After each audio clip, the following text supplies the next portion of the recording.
Okay, we'll go ahead and record it. Thank you. That definitely helps us, especially going back and creating meeting notes and referencing things in the future.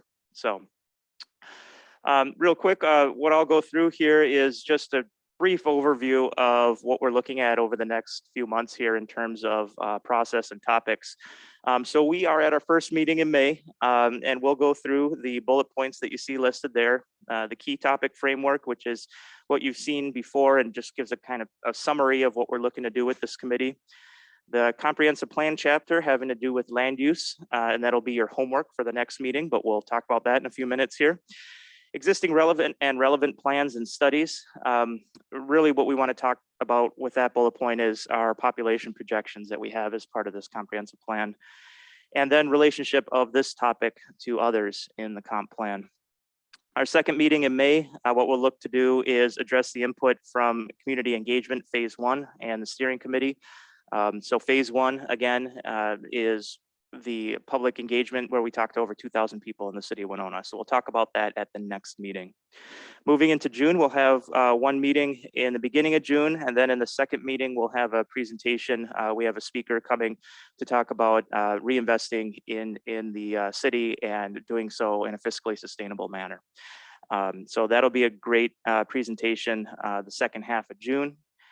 Then into July and August, once we have presented a lot of information, we'll take a look at goals and objectives. And that's where the subcommittee will create the goals and objectives, the draft goals and objectives, and it'll be up to staff after the goals and objectives are created to complete strategies based on those goals, objectives.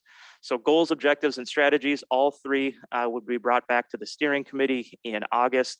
And by the end of the subcommittee process here, we'd hope to identify one person that would be able to help bring that forward and present to the steering committee.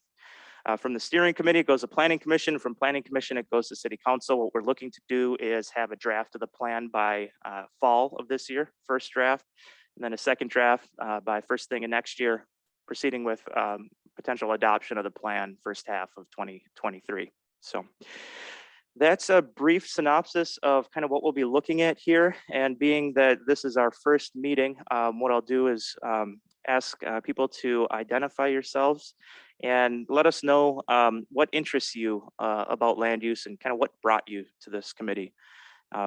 Again, I'm Carlos Espinosa, city planner, and brought me to this committee is land use is a principal component of a comprehensive plan and taking a look at future land use. It basically serves as a foundation for changes in use of property in the future. So if somebody comes in and says, hey, I want to reuse this building for a different style of use, it's in demand now, it wasn't in demand 20 years ago, can I do it? We look to this map that this committee will be taking a look at to see if that property is designated for that style of use or not. So this is a forward-looking document, and in my estimation, something that's going to be very exciting for us to work on. So that's what brings me to this committee, and that's why I'm so excited to be here. So I'll hand it over to Brian. And if you turn on the mic and just speak, bring it right close to your mouth. Okay, I'm Brian Singer Towns. I think three things bring me here. One is I've been a citizen of Winona for over 26 years now. I love it. It was very welcoming and livable community when we moved in here. We're facing some new challenges, and I just want to do what I can to help continue to make Winona a really great place to live for people in the next generation. I'm also a very, very small business owner. I live on the west side. We have Airbnb, and so I'm just kind of curious to see how we find that right mix of business and homes and what that means, you know, for our community. And third, I'm a very strong Habitat for Humanity supporter. I'm on a couple of their committees. I'm a regular volunteer, and I have a real heart and concern for affordable housing and how are we going to make that happen. My name is Andy Lose, and I've lived in the Winona area my whole life, and there's definitely a need for additional housing and business development in the Winona area, both for single families and people looking for rental housing.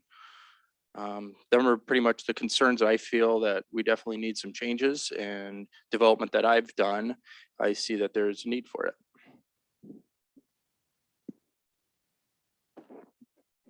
My name is Luke Sims. I'm the assistant city planner here, and I'm co-leading this process with Carlos. And I'll just weigh in that, the land use is a great foundational document in which we can help direct a community towards specific goals. And obviously, Brian and Andy have already spoken about housing and how we can direct some of the land use to help alleviate housing pressure and maybe address that need. But there's also great things in Winona that speak to our quality of life, like the access to recreation and the ability to have great jobs and the natural amenities that has afforded us. So all of that is really holistic and very appealing to me. And I'll go ahead and call on the people who are on Zoom just to make sure this is orderly. Tanya, why don't you start us off? Sure. I'm Tanya Johnson. I have lived and worked in the Winona area, Winona County, my entire life. And there is a long history in my family of members who have served the Winona area. And so that was a huge reason why I wanted to join a committee. The land use committee is important to me because I work at Winona Health. So there's a lot, we see a lot of different businesses. We know a lot of what's going on in the city. I have children who are in and out of the city schools. I know I actually attend Winona State as well. So I see the pressures from students looking for housing and how that affects everybody in town. And I have a huge heart for conservation efforts as well. My family is very involved in multiple things and just really want to make sure that we're balancing all of the things that Winona needs with kind of keeping an eye on the things that make the Winona area beautiful. So. Nathan, let's go ahead and have you go next and make sure that we're getting you before you run off to your child's performance. All right, I appreciate that. So my name is Nathan Woodworth. I work at WCAM Properties. I'm a member of the not the Planning Commission, the Comprehensive Plan Steering Committee.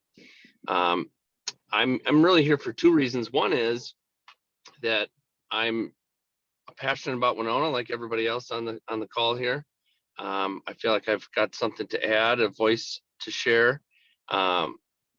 And number two is it's sort of what I do for a living. I do commercial property management and some land development. And I will say that on both of those, Winona is super unique, that it's not a cookie cutter community where you can bring somebody in, even a consultant really from Rochester, the Twin Cities, or any of these other communities and think that they can come into Winona and know what how the land use issues that we're dealing with. Winona is super unique that we have this river valley, the river bottom, and we're really out of land. And so how do we steer the future of Winona in a way that is sustainable and good for everybody? And I really think that I would like to be part of that conversation. So thanks for including me. Thank you, Nathan. And Brian Woodley. Hi, my name is Brian Woodley. I work with Johnson and Schofield Land Surveying, which is located in Goodview. I'm actually from Wabasha, Minnesota. What's brought me here is essentially problems with development and helping clients to develop property in Winona because of the unique stuff that Nathan was talking about. In particular, the rock and the bluff setback issues in the spaces that Winona can develop.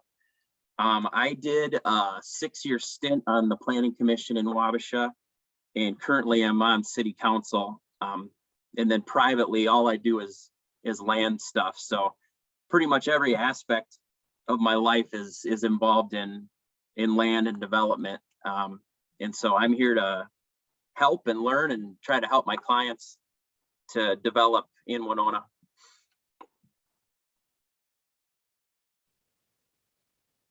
Okay, thank you, everybody. Appreciate it.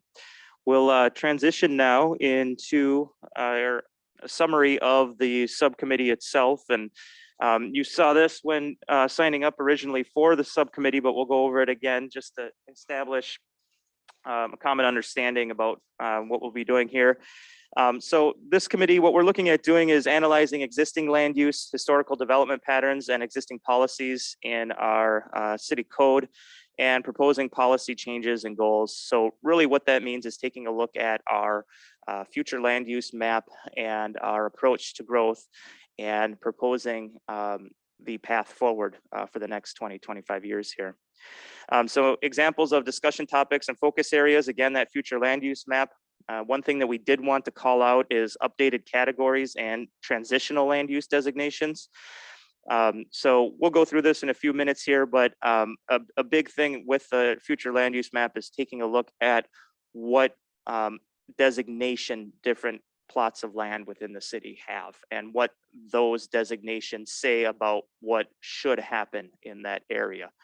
So that'll be a key focus of this committee. Consideration of parameters for future city growth, development, redevelopment, identification of priorities for an updated zoning map. So the idea is that with the future land use plan, once it's adopted as part of the comprehensive plan, that the zoning, the actual nuts and bolts and tools that we have that actually regulate land use, that zoning is changed to align with the future land use map. So that's another consideration that we'll be talking about. Also identification of priorities and updated zoning text that directly influences land use. And this gets to kind of what Brian touched on in terms of issues that current development faces in terms of regulations that we have right now. And maybe not necessarily issues, but just what the development parameters are that we have in our zoning code, and how can they be tweaked or amended in order to facilitate future growth. And so that's what we'll be looking at as well. And then we have a couple other bullet points there. And the last one has to do with some land use input that we heard from the first phase of public engagement.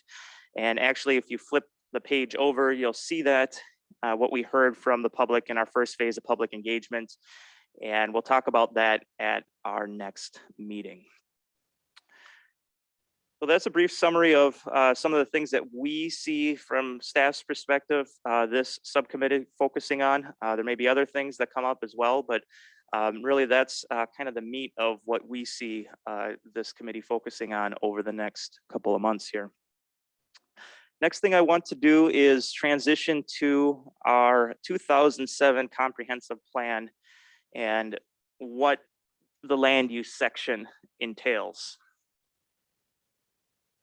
And so importantly too, and this is for Nathan, since you're with us, what we're going to ask you to do between this meeting and the next meeting is take a look at this section of the existing comprehensive plan and let us know what you think about it, what changes you think might need to be made, and any kind of comments or suggestions that you have related to it, and bring that back for the next meeting.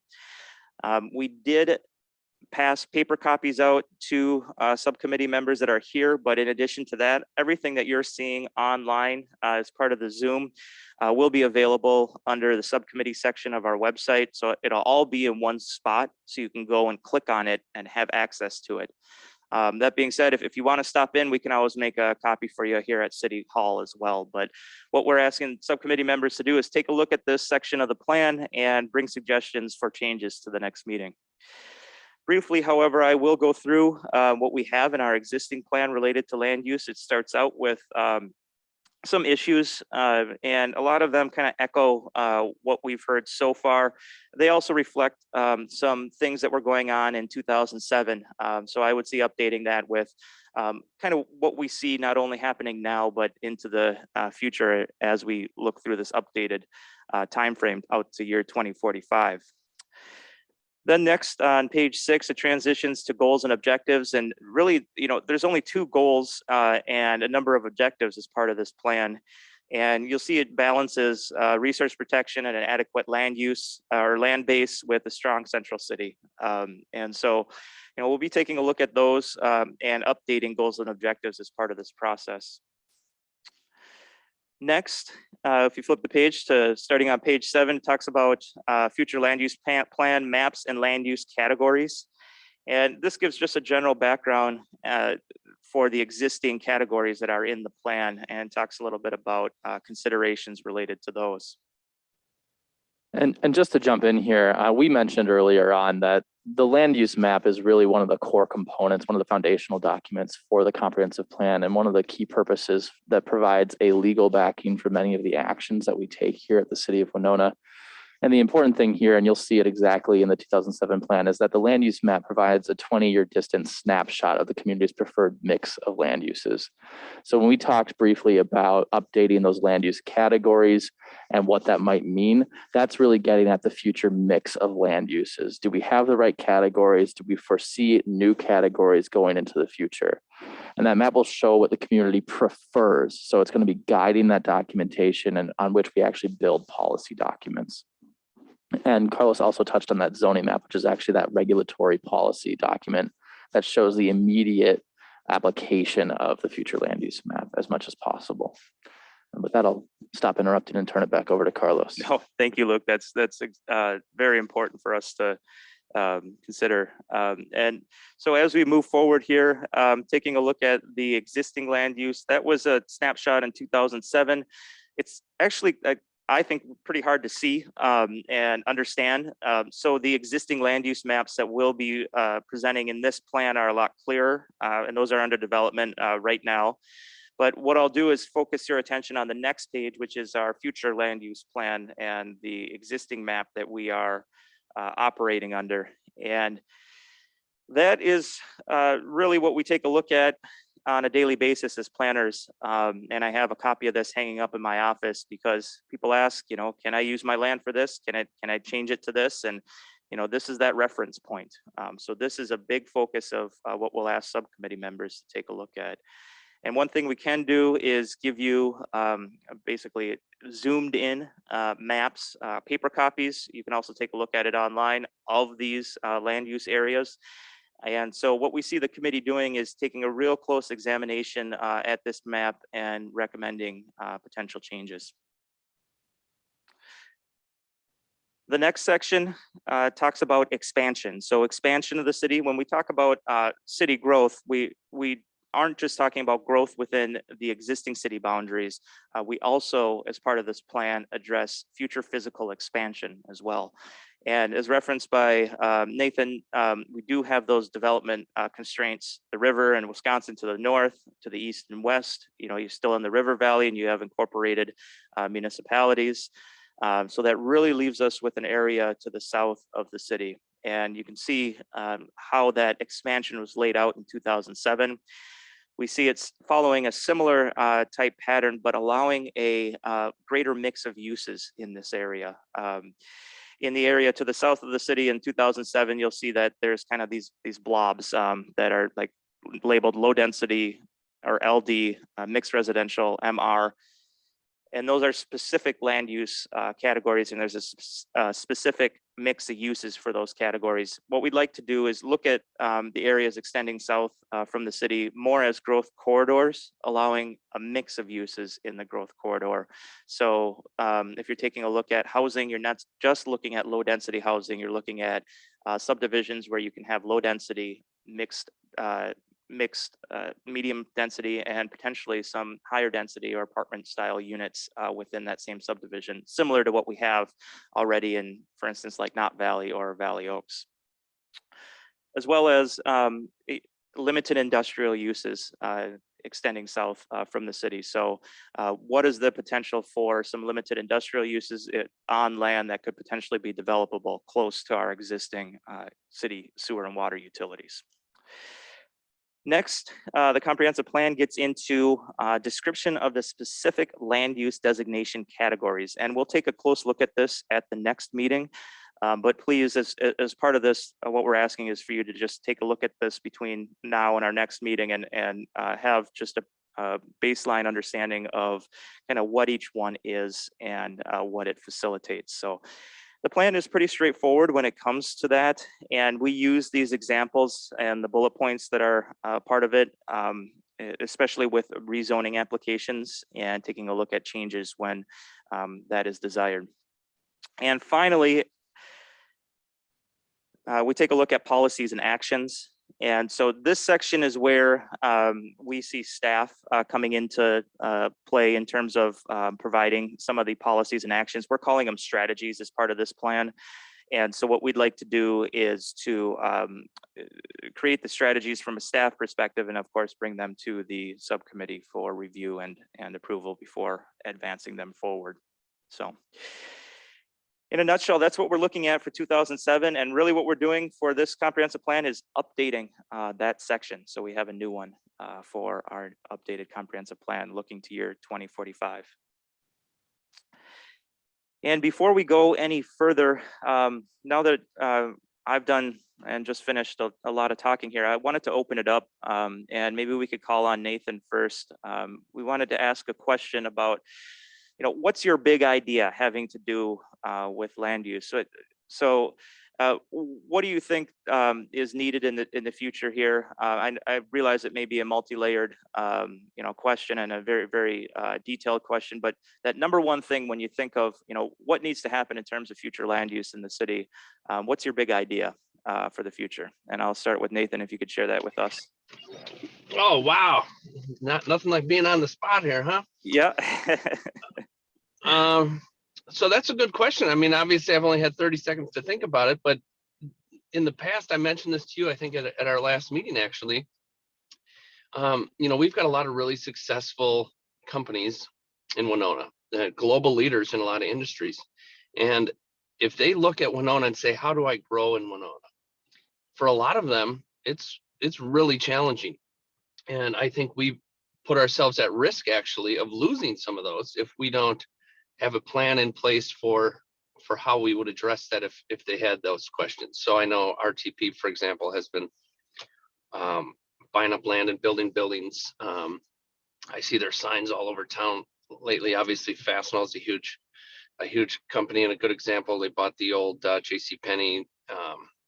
So there is opportunity, but as far as raw land goes, there's not a great answer to that question. And the question I had for you, Carlos, was on our east side, sort of the southeast, we've got this. When I was a kid, it actually used to be cornfield, I think. Now it's got water in there a lot of times, but it's really the big plain that I guess you call it a swamp, but it's east of the water treatment plant, south of the water treatment plant, and then south of the train tracks, north of Highway 61. So there's a big triangle wedge in there. I'm sure it qualifies as some type of wetland, but really all the east end of Winona at one point, I'm sure qualified as some kind of wetland. And when we dredged Lake Winona about 20 or 30 years ago now, we filled in the area where Menards and Walmart sit today. And at some point, we're going to need to dredge that lake again. I know that the Army Corps of Engineers has a huge challenge with sand, of where do they go with all this sand, and they spend a ton of money trucking it on the site that's south of Homer or right in Homer there. I know that they would love a spot to put their sand, and if we could capture another 10 or 20 or 30 acres without impacting wetlands, or in a way, I don't know how much that qualifies as wetlands. So that's my big idea, is how can we grow the industrial park area of Winona without impacting the environment? Definitely. And you bring up a great point. A lot of the easy developable sites in Winona are already, they're either too small or they're too few and far between. So really what we see, with land use and finding those larger areas for commercial manufacturing development is taking a look at what changes might need to happen. For instance, if you're taking a look at a wetland area, are there areas that can be filled in and can be utilized for that building, but at the same time satisfy the state requirements for replacement of those wetlands? And good news is there's a process for that. And you're entirely right that a huge portion of that eastern section of the city where Menards, Target, all that, went through wetland replacement prior to that development. So that'll be definitely a big consideration for us, especially if there's wetland areas that are suitable for potential redevelopment close to where we already have city sewer and water, so that you can just hook into those utilities, and that development could potentially be readily available in those areas. Another thing that we need to take a look at, that I see us taking a look at, is brownfield remediation. So where have existing things happened, industrial activities along the river. It's vacant land right now, but once you get into the soil a little bit, there's significant considerations. And so what are areas that may have that contamination, and what can we do as a city in terms of not just city facilitation, but also state and federal programs to help remediate some of that potential contamination that's there, in order to basically set up a particular piece of land for development, get it all ready to go, so that we have it on our list, and it essentially is shovel ready for a new project. So 2 things definitely to take a look at in terms of environmental areas, especially wetland, and then brownfield remediation, in order to really utilize the land that we have to the greatest extent possible. So, all right, next I will hand it over to Brian here, and just ask you about, what's your big idea for land use in the future in Winona? I think I don't know if it's a big idea, but my concern is tourism, and continuing to make Winona a really attractive place for people to come. And when I go to other cities nearby and I see some of the things they have, the 2 things that just jump out at me right away are, I think we could do a lot more with our riverfront park to make that a really go-to place. I don't know exactly everything that we could do, but I just think, what about a really nice children's playground down there that would just get families like, we're going to go down to the river, and spend the afternoon in the park, and then that would benefit and encourage more businesses to continue to, open up, thrive in the downtown area. The other thing is, I'm a biker, and Winona is a hell of a place to ride a bike. Yeah, I know we've got designated bike streets, but they're crap. I mean, I've been almost hit on 5th Street so many times, it's just, I don't even ride it anymore. And when I go to places like Decorah or Wabash, they got designated bike paths all around the city. And I know when I talked to Mayor Sherman and said, and that was one of the top things he said, we're going to have a bike path, a dedicated bike path. Well, I don't see it yet, I mean, any plans for it. But when I get people to come to my Airbnb, the 2 things that they ask is, where do I go to a nice park, and can I ride a bike somewhere? And I say, well, you can go to Lake Winona. Well, Lake Winona gets pretty boring after you've done the loop, 5-mile loop, anyways, those are just my big ideas, would be making it we've done so much, like festivals, concerts, the new place, that's being built by the library to bring people in, but people also need a safe place to recreate, in the city, where I don't have to tell them, well, if you want to go bike, go 20 miles up the river or down the river. Definitely, thank you. And that speaks to this section's interaction with other sections when we have as transportation. So if you create great places through future land use designation, and places that people, first of all, may need to go to work or want to go to recreate, they have to be able to safely get there, not just in a car, but walking or biking, or taking transit as well. So definitely a consideration. Well, coming from a real estate background and doing this for the last 12 years now, I see a big need for more of a mixed use areas throughout the city. Like Brian, you stated, having a thriving downtown and take advantage of our riverfront, similar to the way La Crosse has. I mean, it's crazy down there, and mimicking something like they have would bring in so much tourism. But on the rental side of things, I just see more of a mixed use would be great to see, and people want nice places to live. In general, I mean, they want nice places, and having opportunities for nice places would be a huge benefit. And the current zoning in certain areas just doesn't allow you to really do what you want to do, and you just have to make use of what you can do. So, yeah. Thank you. All right, we will turn it over to Tanya. If you could share with us. Go ahead. Sure, thank you.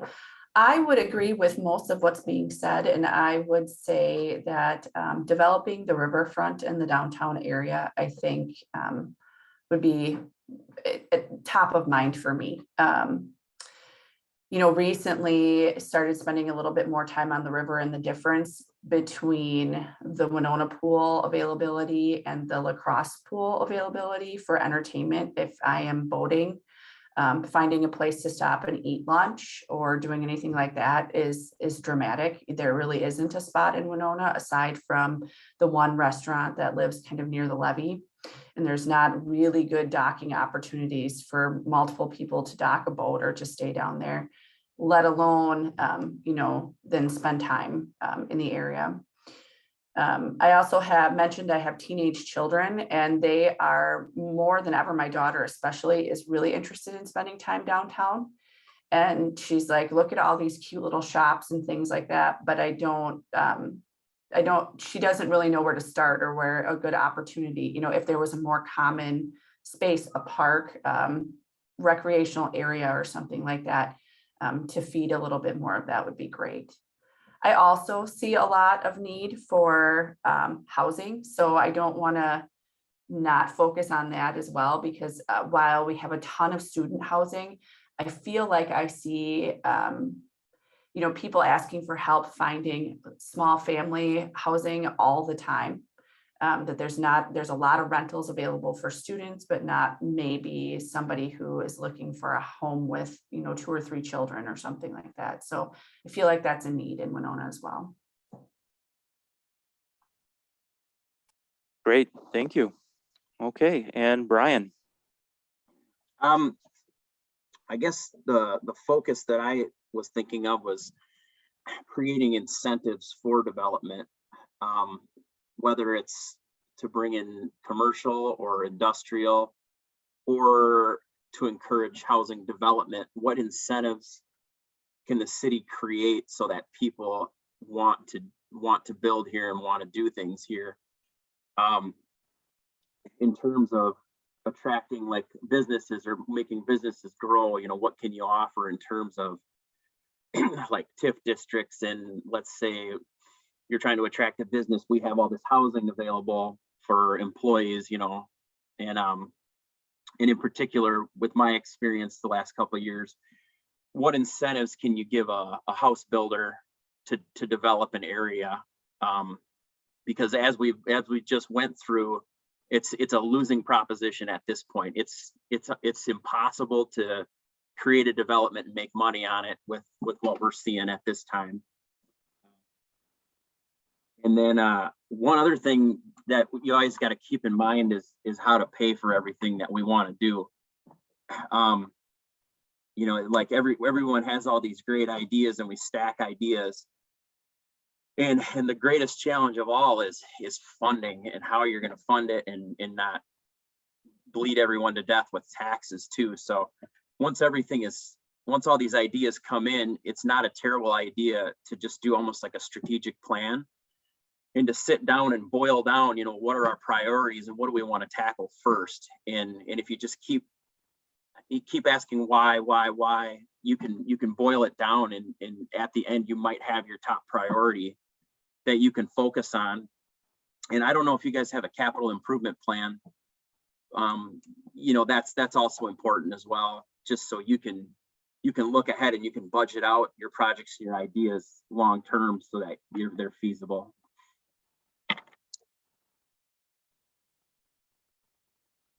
Thank you, Brian. Appreciate that. And All right, so what I'd like to do is transition to just a little bit more additional background information that we'd like to just discuss with subcommittee members here. And what I'll do is pass out our 2045 population projections that we have as part of this comprehensive plan and talk a little bit about that. Some information related to that into the future here. So the slide that you see up on the screen or in front of you is what we have as part of our plan right now in terms of population projections, looking out to year 2045. And you can see in 2020, that number 25,948, that is our census number from 2020. We think that that's a little bit low, and I'll talk about that on the next slide. But basically, when we look to the future, what we see is an additional approximately 2,000 people from that 25,000 number, getting us to approximately 28,000 people in 2045. And you'll note that that 28,000 is only about 400 people more than what we had in 2010. So it's not a substantial amount of raw population growth. And really that's a result of what we're seeing at not only a state level, but also a regional level and a county level in terms of projections. Projections for population due to birth rates, due to migration, population is actually projected to decline in this area of the country and in Winona County in particular. And so seeing those projections really has kind of tempered our projections and has really factored into our projections. But what we see is happening as part of this plan is creating more housing choice, creating more value, attracting people to the city, and that resulting in slow and steady population growth, similar to what the city has seen since 1960. And so I'll get into that a little bit on the next slide here. If you just want to go to the next one, Luke, or flip the page for those that are here. So our population growth since 1960 is we've added approximately 500 people every 10 years or 250 people every 5 years. As I mentioned, our 2010 census had our number at 27,592. 2020, however, was 25,948. We think that's low, however, due to COVID. When that survey went out and when it was supposed to be answered is right during that first wave of COVID, when we think a lot of college students were not actually in the city here. So we think that that number is low. Really what we think is more representative of our population is a number that came out from the American Community Survey just a couple months ago now in March, 26,772. So we think we lost some population overall since 2010, but not as much as what the census number says. So in 2025, our projection is 27,000, and we feel good about that because you're kind of right in the middle of where you would be if you use the 2010 census number and added 250 people, which is that historic growth over 5 years, and what the city's most recent 2016 housing study projected us to be in 2025, which is 28,815. So we're right in the middle of those two projections. There's also some more projections. For instance, the 2007 comprehensive plan had us at about 29,000 in 2025. So we think we're kind of hitting it right in the middle, and we feel comfortable as a result with that projection of 28,000 in 2045. And as I mentioned, really what that does is kind of applies that plus 500 average every 10 years since 1960. So it takes our historical growth pattern into account and projects that into the future. Now, could there be substantial changes during the course of this comprehensive plan? Definitely. It'll be interesting to see what the decennial census comes out with in 2030. And that's why we update a plan every 10 to 15 years. And so once those numbers come out, we'll be taking a look at within a short period of time, updating the plan to reflect those numbers. So that's just some information in terms of population projections that I wanted to get out there. And Luke looks like he wants to say something. I just wanted to add one element here. This projection number has been going through some slight revisions over the time that we've been working on the comprehensive plan starting in last November. And the steering committee had a lot of thoughts and comments related to it. And I do want to kind of stress how important it is that this subcommittee is comfortable with that number as well. When we talk about things about boundary expansion of the municipality, when we talk about things like growth, when we talk about subsidizing growth or incentivizing growth, and also being fiscally responsible with the infrastructure that's required of it, this subcommittee does need to be really cognizant of that. If we're looking at about 2,000 people over a period of 25 years, or 1,500 people, excuse me, then are we going to be, really focusing on smaller projects? We're going to be focusing on larger projects. These are thoughts I want you to kind of mull over as you look at this. And if you have really serious concerns with those projections, or if this isn't really jiving with what you're perceiving, getting those out now or early in the process is really what's going to be important for us. If the steering committee is hearing from this land use subcommittee, for example, that their projection numbers that we're operating under just aren't feeling right, then we can adjust and really make that case, so the steering committee and the planning commission and the city council are making the most informed decision going forward. And I know this is kind of a quick hits, a brief overview, but go ahead and reach out to us too if you don't have any thoughts at this time. We're happy to discuss this.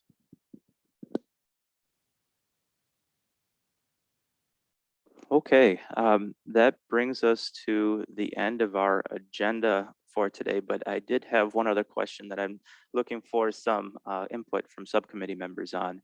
And so that first question, what's your big idea for land use in the city?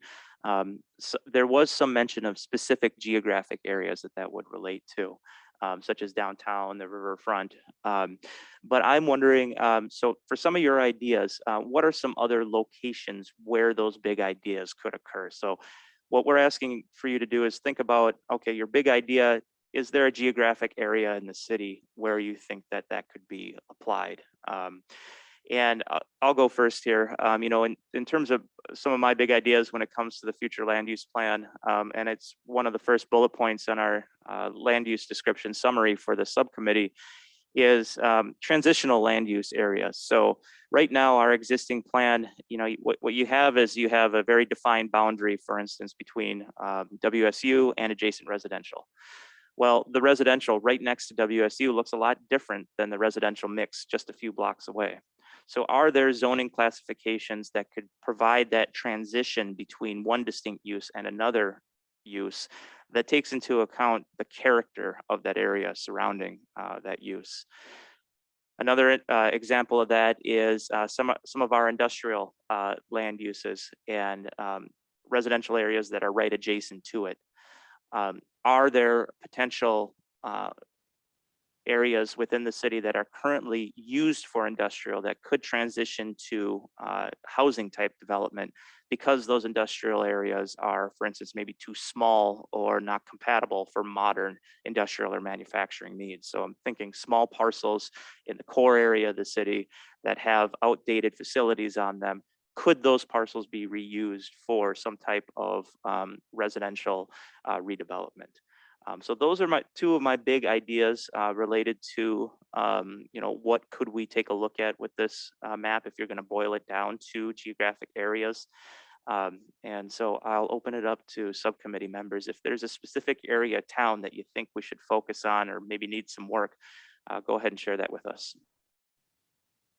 I'll go first, if that's okay. I think everyone's idea of focusing on the riverfront is a really good idea.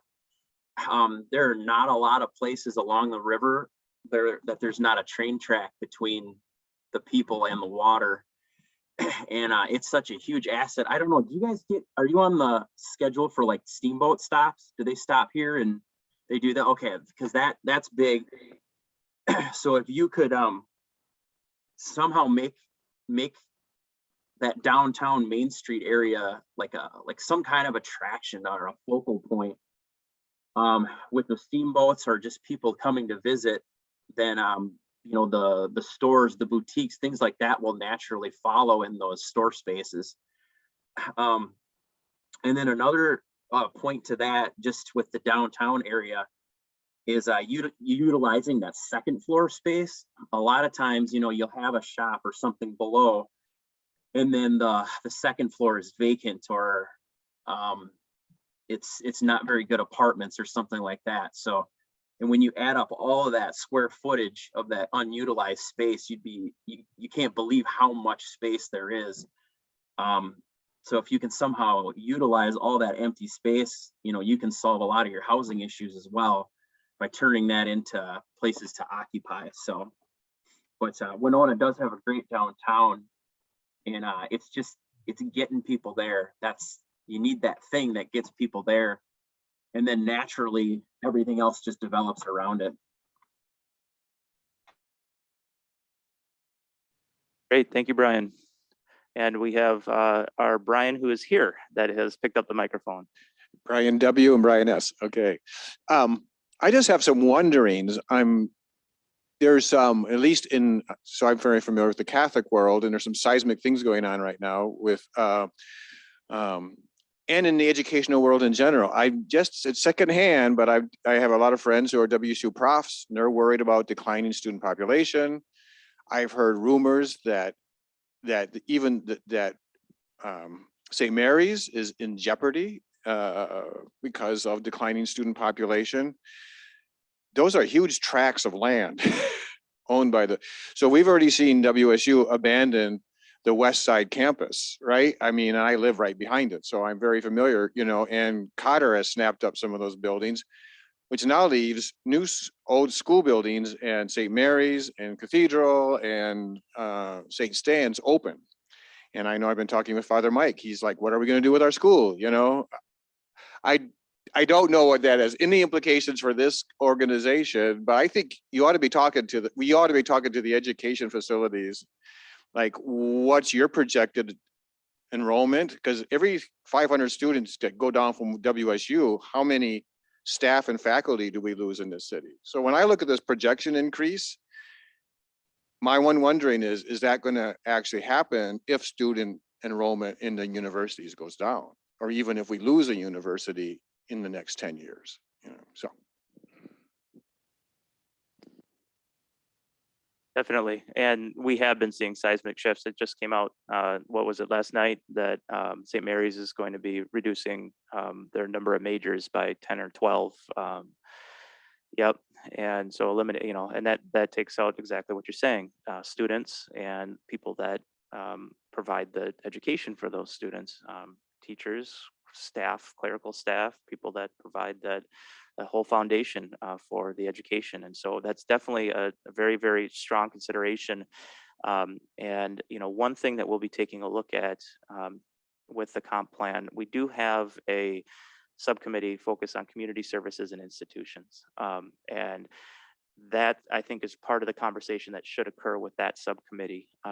With that subcommittee, the primary aim is how do we, you know, encourage interaction among institutions to, you know, basically have better outcomes into the future. But I think that that's a significant piece of the considerations into the future, is that if these large landholders are going to be reducing in, you know, the physical size and physical offerings, what implications does that have for our community as well? And another section that we're going to be taking a look at is transformative projects. That's another subcommittee that we have. And so transformative projects, I could see this as being a consideration in that subcommittee as well. So you talk about St. Mary's, you talk about WSU, also Minnesota State Southeast Technical, they do have a lot of land there. You know, what are some considerations in terms of interaction with the city moving forward? Also taking a look at, you know, I'll just throw out there as well, taking a look at some of the park and recreation areas that we have within the city here. For instance, parks that may be underutilized right now, or that have equipment that isn't up to date. You know, do things need to be realigned in order to best serve our community? And also taking a look at some of the areas that we have and that are currently managed right now, but are difficult for us to cover because we have so much parkland. So what are some new approaches to dealing with some of that natural resource land that the city does own and manage. So, Andy, I'll turn it over to you. Like what Brian was just saying here, with the declining population of the university, I mean, every year it just keeps going down and down, and that's been going on for, I can't remember how many years now. I mean, but yeah, it's not good. But it also plays a huge effect just on, workers that small businesses need, just restaurants and coffee shops, everything. And they can't find employees. And really a lot of these employees back in the day were these students that just need that 20 hours a week. And so not that it pertains, I mean, somewhat it does to land use, but what can we do to bring more students to town? Do we need nicer places? And so allow different develops around the campus that can bring that wow factor more to Winona State, to bring more students that will bring more temporary workers to Winona to help out these small businesses.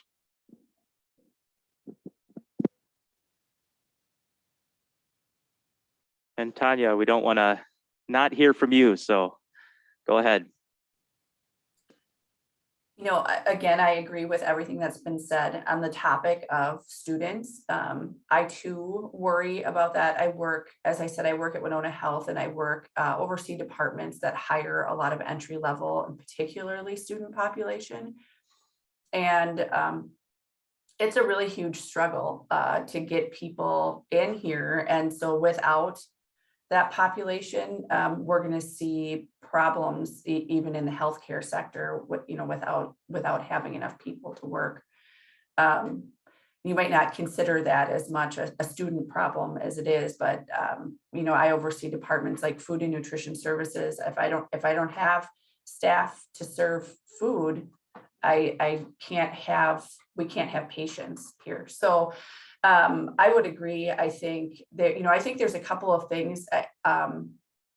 I think the lack of retail on the west side of town is sometimes a burden, especially if you live on the west side of town, especially right now. If you need to go anywhere, you're fighting a lot of road construction. So that, I think, is a little bit of a burden. And I consider people who maybe don't have transportation. If you don't have good transportation and for some reason you can't bike, or the bus schedule is not lining up or whatever, there's not a lot of walking availability if you live on the west side of town to get anything. So I would like us to kind of maybe consider that a little bit. I don't know how you encourage businesses to set up elsewhere, but I think the west side lacks a little bit of that. So those are kind of my things, I guess. Definitely, thank you. That helps. And I'll just say too that we're seeing these potential declines in terms of education and stuff like that. One thing that we do also see a lot of in Winona is people having a job here but not living here, and so there's a lot of people that commute into Winona, and a lot of it's probably by preference. If you want to live out in the country and you got your job in town type of thing. But what can we do from a land use perspective to allow and to incentivize more of that housing development so that people can live and work here at the same time, so that you can find the people that you need, for instance, Tanya, to staff at the hospital. So that's something that we'll be talking about as we move forward here. So we're right up at the end here. And what we want to do before we adjourn is to set our next meeting date and time.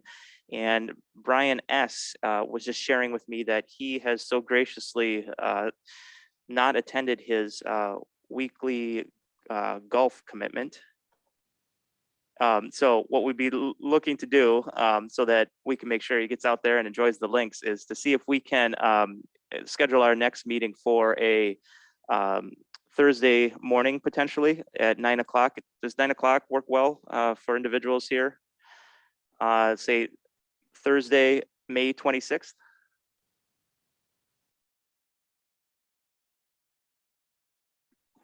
I may have a conflict that day. It just depends on the timing.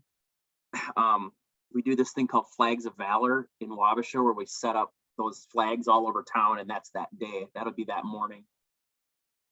It may be later than 9 though, so I can check on that if you want.